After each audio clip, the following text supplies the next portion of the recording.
আসসালামু আলাইকুম ওয়া রাহমাতুল্লাহি ওয়া বারাকাতুহু মাগফিরাহ। কাছে এবং দূরে যে যেখান থেকে দেখছেন সকলকে জানাচ্ছি প্রাণ ঢালা অভিনন্দন ও মুবারকবাদ। তো তরিকার ভাই ও বোনেরা, আজকে আপনাদের সামনে একটা গুরুত্বপূর্ণ বিষয় নিয়ে আলোচনা করব, যেটা হচ্ছে মহান আল্লাহ রাব্বুল আলামিন মানুষকে দুইটা চক্ষু দান করেছেন। একটা হলো চর্মচক্ষু আর একটা হলো অন্তরচক্ষু। আজকে আলোচনা করব যে মানুষের অন্তরচক্ষু বা বাতিনি চক্ষু, একটা হলো জাহিরি চর্মচক্ষু আর একটা হলো বাতিনি অন্তরচক্ষু। তো এই জাহিরি এবং বাতিনি দুইটা চক্ষু কি সম্পর্ক, দুইটা চক্ষুর একটার সাথে আরেকটার কি সম্পর্ক, এবং একটা চক্ষু খুললে আরেকটা চক্ষু বন্ধ হয়ে যায়, আরেকটা চক্ষু খুললে একটা চক্ষু বন্ধ হয়ে যায়, এই যে দুইটা চক্ষুর একটা সংযোগ, এটার বিস্তারিত কিছু আলোচনা করব। আল্লাহ রাব্বুল আলামিন আমাদেরকে যেই চক্ষু দান করেছেন, চর্মচক্ষু, জাহিরি চক্ষু যেটা, এই চক্ষুর মাধ্যমে আমরা দুনিয়ার অপরূপ শোভা সৌন্দর্য, আল্লাহর কুদরত, লীলাময় জগৎ, জাহানের যে অপরূপ দৃশ্য, সেটা আমরা লক্ষ্য করে দেখি। আমাদের কপালের নিচে দুইটা ক্যামেরা লাগিয়ে দেওয়া হয়েছে, যেটাকে আমরা চক্ষু বলি। এই চক্ষুর মাধ্যমে আমরা দুনিয়ার অপরূপ দৃশ্যগুলি আমরা অবলোকন করি। আল্লাহ রাব্বুল আলামিনের এই যে একটা বড় নিয়ামত, এই চোখের মাধ্যমে আমরা আল্লাহর এই জগৎকে পরিদর্শন করে বুঝতে পারি কোনটা সুন্দর, কোনটা অসুন্দর, কোনটা ভালো, কোনটা খারাপ। কিন্তু এই দৃশ্যময় জগৎ দেখার জন্য আল্লাহ রাব্বুল আলামিন যে চক্ষু দান করেছেন, এই চক্ষুটি দিয়ে আমরা যখনই আল্লাহর শুকর গুজারি করি, আল্লাহর প্রশংসা করি, তখনই আল্লাহ খুশি হয়। যখনই আমরা আল্লাহর কুদরত দেখি, কিছু অবলোকন করি, তখন আল্লাহর প্রশংসা করা সকলের কর্তব্য। কিন্তু আরো একটা চক্ষু রয়েছে, যেটা মানুষের অন্তরচক্ষু। অন্তরচক্ষু কিভাবে খোলা যায়, অন্তরচক্ষুর মাধ্যমে কি দেখা যায়, কিভাবে খোলা যায়, অন্তরচক্ষু আমাদের জন্য এত প্রয়োজনীয় কেন, এটাই আজকে আলোচনা করব। দেখেন, আমরা সকলেই জানি, যখন মানুষ সালাতের জন্য মসজিদে যায়, নামাজ পড়ে, তখন কিন্তু একটা কথা বলে যে চক্ষু বন্ধ করে নামাজ পড়া যায় না, চক্ষু খুলে রেখে নামাজ পড়তে হয়। আসলে এই বিধানটা কিন্তু এই জন্য এসেছে যে আগেকার জামানার মধ্যে যখন ইসলাম প্রচার হচ্ছিল, আমার নবীর যুগে কাফেররা মুসলমানদের উপরে আক্রমণ করত, এই জন্য চোখ কান খোলা রাখতে হতো আর খোলা রেখে নামাজ পড়তো। এই নিয়মই কিন্তু আমাদের মধ্যে চলে আসছে। কিন্তু প্রকৃত একটা সত্য কথা হলো, যখন কোনো মানুষ চর্মচক্ষু খুলে রাখে, তার অন্তরচক্ষু বন্ধ থাকে, আর যখন অন্তরচক্ষু খুলে দেয়, তখন তার চর্মচক্ষু বন্ধ হয়ে যায়। অর্থাৎ চর্মচক্ষু বন্ধ না করা পর্যন্ত অন্তরচক্ষু তার খোলে না। এই জন্য তরিকতপন্থীরা বলে থাকে যে তোমরা চক্ষু বন্ধ করো, কালবের দিকে মুতাওয়াজ্জিহ হও, চক্ষু বন্ধ করো। এই চক্ষু বন্ধ করার মানে কি? এটা হলো, এই চক্ষু বন্ধ করলে, চর্মচক্ষু বন্ধ করলে অন্তরচক্ষু খুলে যায়।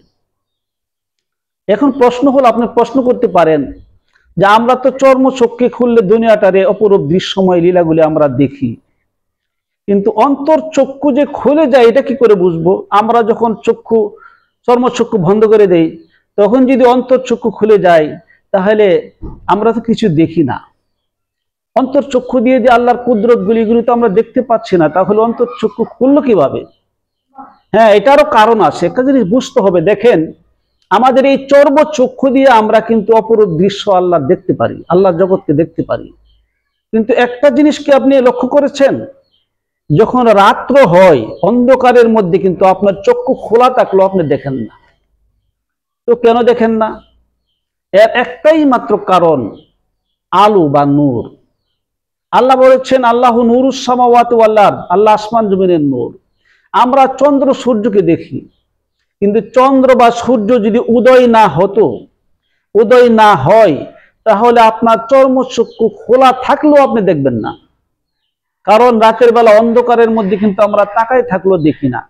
কারণ কি, অন্ধকার নামক যে একটা আবরণ, এই আবরণ আপনার চোখকে বন্ধ করে রেখেছে, দৃষ্টিকে নির্বাপিত করে দিয়েছে, যেখানে দৃষ্টি কোনো কাজ করে না।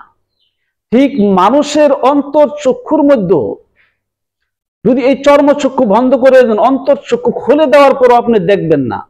কারণ সেখানে একটা অন্ধকার আবরণ রয়েছে, যেই আবরণটা হচ্ছে দুনিয়ার যত ফাহেসা, অশ্লীলতা, দুনিয়ার যত পাপাচারিতা, এই যে পাপাচারীর যে একটা লেশমা, এটা আপনার অন্তর্চক্ষুর সামনে আবরণ স্বরূপ অন্তর্চক্ষুকে আবৃত করে রেখেছে। এখন আপনার অন্তর্চক্ষুর মধ্যে আলোর দরকার, নূরের দরকার। যদি অন্তর্চক্ষুর সামনে কোনো আলো বা নূর না থাকে তাহলে তো আপনি দেখবেন না। এখন প্রশ্ন হলো, সেখানে তো আর সূর্য উদয় হয় না, সেখানে তো আর চন্দ্র উদয় হয় না। তাহলে চন্দ্র সূর্য যখন সেখানে নাই, তাহলে সেখানে তো আলো দেওয়ার ব্যবস্থাও নাই। হ্যাঁ, সেখানে এমন চন্দ্র উদিত হয়, সেখানে এমন সূর্য উদিত হয়, যেই চন্দ্র সূর্য হলো আমার আল্লাহ, আমার নবীর নূর। অর্থাৎ যেই কলবের মধ্যে নবীর নূর জারি হবে, যেই কলবের মধ্যে নবীর নূর পয়দা হবে, অন্তরের মধ্যে নবীর নূর সৃষ্টি হবে এবং মুর্শিদের নূর তার মধ্যে প্রবেশ করবে, তখন ওই চক্ষু দিয়ে আল্লাহর কুদরত দেখা যাবে। এই জন্য আমরা বলে থাকি, আমার দয়াল চান, ও দয়াল চান ওরে, ও মুর্শিদ চান ওরে। আমরা মুর্শিদকেও চান বলি, দয়ালেরও চান বলি। তো দয়াল চান, মুর্শিদ চান, আমরা এগুলি কেন বলি? এটা কিন্তু গভীর তত্ত্বের বিষয়। বুঝতে হবে যে মুর্শিদ এমন একটা চন্দ্রের মতো, এমন একটা চাঁদ, যে মুর্শিদের পরশে দর্শনে মানুষের হৃদয়ের ভিতরে, মানুষের অন্তরের মধ্যে নূর পয়দা হয়, নূর সৃষ্টি হয়, নূরের উদয় হয়, চন্দ্র উদয় হয়। দয়ালের প্রেমে মানুষের অন্তরে চন্দ্র সূর্যের উদয় হয়। আর এই চন্দ্র সূর্যের উদয় যখনই হয়, তখনই মানবের যে অন্তর্চক্ষু, সে অন্তর্চক্ষু আলো পায় এবং এই অন্তর্চক্ষুর দ্বারা আল্লাহর কুদরতি জগৎ দেখা যায়। তারা ক্লিয়ার হয়তো আপনাদেরকে বোঝাতে পেরেছি।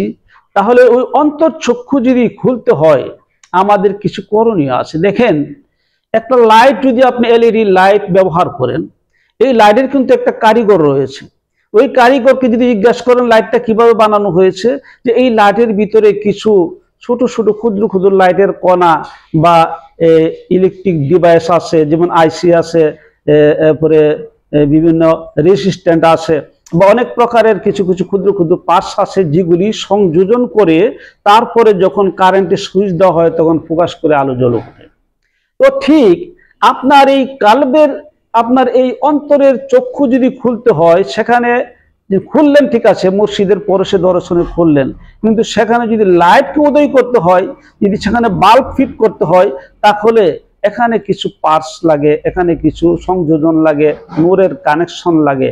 আর সেই নূরটা হলো নবী মুহাম্মদুর রাসূলুল্লাহ সাল্লাল্লাহু আলাইহি ওয়াসাল্লাম। যেই নূরের পার্টস হলো মুর্শিদ, মুর্শিদের বিনিময়ে আপনার কালবের মধ্যে নূর সৃষ্টি হবে। তো ওই পার্টসগুলিকে আমাদের সংযোজন করতে হবে। তো মসজিদের কাছে প্রশ্ন করবেন, জিজ্ঞেস করবেন যে হুজুর, আমাদের হৃদয় অন্তর্চক্ষু খুলতে হলে আমাদের কালবের মধ্যে কি রকম পাশ লাগাতে হবে, কি করতে হবে? তখন বলে দিবেন, যদি মসজিদ সত্যিকারী হয় তাহলে আপনাকে কিছু নসিহত উপদেশ দিবেন। এই নসিহতগুলি, উপদেশগুলি আপনার অন্তরের পাশ হিসেবে কাজ করবে। এখন এই উপদেশগুলি কি? দেখেন, আপনার আত্মাকে পরিশুদ্ধ করতে হবে, এই দুষ্কর্ম অপকর্মগুলিকে দূরীভূত করতে হবে। এক নম্বর, আপনাকে হালাল খাবার খেতে হবে, হালাল ভক্ষণ করতে হবে, রক্তগুলিকে বিশুদ্ধ করতে হবে। তারপর সকল ফাহেসা অপকর্ম থেকে আপনাকে দূরে থাকতে হবে এবং মুর্শিদের সহবতে থাকার চেষ্টা করতে হবে। মুর্শিদের কলবের সাথে কানেকশন করে বেশি বেশি জিকির করতে হবে, মোরাকাবা মুশাহাদা করতে হবে। এভাবে আস্তে আস্তে আপনার কালবের মধ্যে নূর পয়দা হবে, যে নূরের দ্বারা আপনি মহান রাব্বুল আলামিনের কুদরতি জগতে ভ্রমণ করতে পারবেন। আর এই কুদরতি জগৎ এমন একটা জগৎ, যেই জগতে গেলে আল্লাহর কুদরত গুলিকে দেখা যায়, আল্লাহকে দেখা যায়, নবীকে দেখা যায়, আল্লাহর কুদরত জগতের যত মূল্যবান তত্ত্ব রহস্যগুলো আছে সেগুলি অবলোকন করা যায়। আর একটা মানুষ যদি একবার আল্লাহর কুদরতি জগতের কোনো কিছু একটু দেখার সৌভাগ্য তার হয়, তাহলে বুঝতে হবে তার জীবনের সবচাইতে মূল্যবান দিন সেদিনই হবে যেদিন সে তার অন্তর্চক্ষু খুলে আল্লাহর কুদরতি জগতের কোনো কিছু একটা সে অবলোকন করতে পারবে। আর এই সাধনাটুকু সত্যিকারী মুর্শিদের কাছ থেকে জেনে শুনে বুঝে আমল করা শুরু করতে হবে। আর আমাদের জীবনের জন্য সবচাইতে পরম এবং বড় কাজ হলো যে মানুষ এই দুনিয়াতে কাজকর্ম, ধ্যান ধারণা, দুনিয়াচারিতা যাই আমরা করি না কেন, দুনিয়ার লোভ লিপ্সা এগুলির মধ্যে মত্ত থেকে কখনো আল্লাহকে লাভ করা যায় না। আল্লাহকে লাভ করতে হলে এইগুলার ঊর্ধ্বে যখন আপনি চলে যাবেন, একটা কথা যদি আপনি স্মরণ রাখেন, আল্লাহর কুদরত কখন দেখা যায়? যখন আপনি মুক্ত হয়ে যাবেন, দুনিয়ার সকল কিছু আপনার মন থেকে দূরে সরে যাবে, মনটা একেবারে পবিত্র, পুত পবিত্র হয়ে যাবে, খালি হয়ে যাবে, আর কোনো দুনিয়াদারিত্ব আপনার অন্তরে থাকবে না, মুক্ত একেবারে খালি হয়ে যাবে। তখন ওই প্রেমময় আয়নার মধ্যেই আল্লাহকে দেখা যাবে, আল্লাহর কুদরত দেখা যাবে, আল্লাহর নবীকে দেখা যাবে। এই সত্যটুকু বোঝার চেষ্টা করতে হবে। আমরা কিন্তু সকলে মানুষ হিসেবে আমাদের মধ্যে খায়েশ থাকবে, আমাদের মধ্যে পাপচারিতা থাকবে, অন্যায় থাকবে, জুলুম থাকবে, অত্যাচার থাকবে, কিন্তু এগুলিকে আমরা দমন করতে হবে। আর এগুলি দমন করার জন্য আপনার জন্য সবচেয়ে বড় জিনিস হলো, এটা হলো জিহাদ, এর নাফসের বিরুদ্ধে জিহাদ করা। আর এই জিহাদের মাধ্যমে একটা মানুষ নিজের দেহকে, আত্মাকে পুত পবিত্র করতে পারে। আর এই পবিত্র আত্মাই একমাত্র আল্লাহর সান্নিধ্যে যেতে পারে। আল্লাহ যেন সকলকে বোঝার তৌফিক দান করে। ওয়া আখিরি দাওয়ানা আলহামদুলিল্লাহি রাব্বিল আলামিন, ওয়াসসালাতু ওয়াসসালামু আলা রাসূলিল কারীম।